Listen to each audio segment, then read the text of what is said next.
Things are scary these days. Don't you have the feeling with the news that something is constantly about to happen? Forest Gate, East London, gives us the opening scene for our terror movie, Climate of Fear. 250 police raid a terrorist house. Except there's been some kind of mix-up. It was a terrorist house. Still, a 5-mile air exclusion zone made the shoot more exciting. The director protested his film wasn't an anticlimax. It was full of tension. I support the police 101% and the security services. I think if they have a reasonable piece of intelligence that they think that they have got to investigate and take action on, they should. And you can only imagine if they fail to take action and something terrible happened, what outcry there would be then. Ah, something terrible happening. That line somehow appeals to the part of us which wants to fear the worst. But this spate of horror movie reruns isn't really necessary. We have Iraq.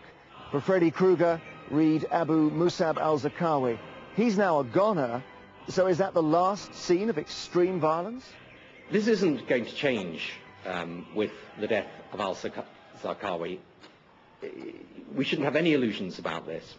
However, the reason people have been dying in Iraq is because of the activities of Al-Qaeda and other people who want to use terrorism against the wishes of the Iraqi people for democracy. And if we defeat Al-Qaeda in Iraq, we will defeat them everywhere. So, peace on general release, Certificate 15. Meanwhile, they have just remade The Omen, the chilling story of Peter Mandelson's childhood. What's the matter? Those other kids didn't want to play with you?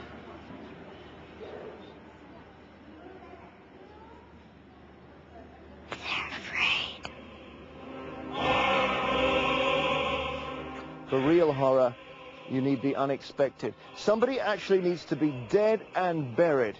And then suddenly, wham, they're back. They're moving, they're speaking. May I ask the Prime Minister this?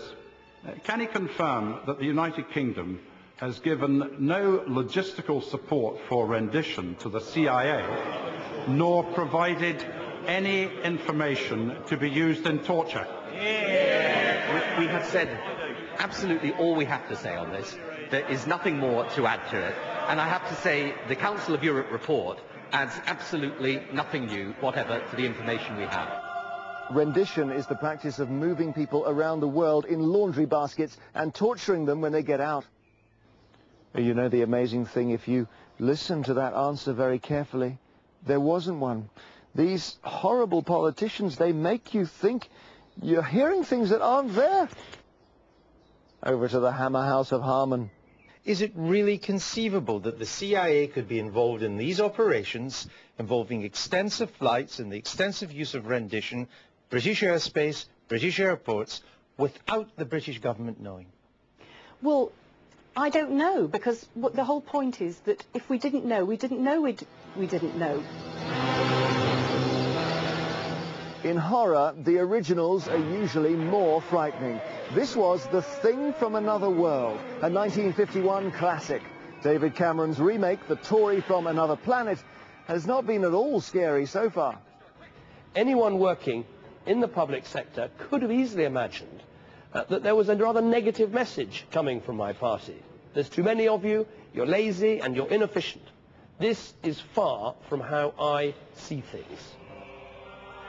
We have all the sixes with Cameron on the 6th day of the 6th month. He'd been 6 months in charge. Hang on a minute.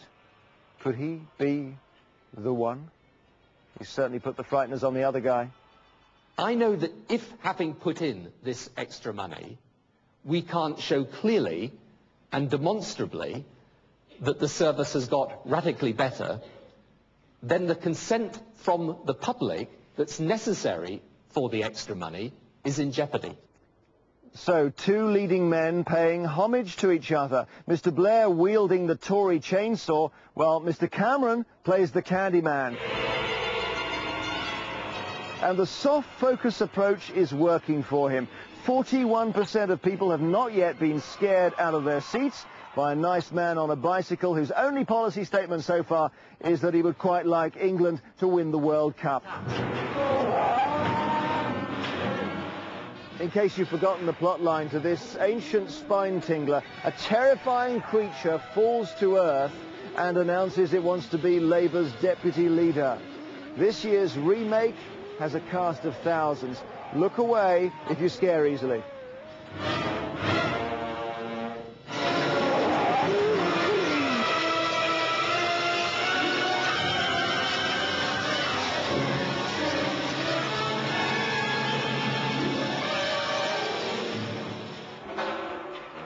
In the movies, say Night of the Living Dead, the zombies always emerge walking like this. The question is whether Labour can go from this to this, from fear to celebration.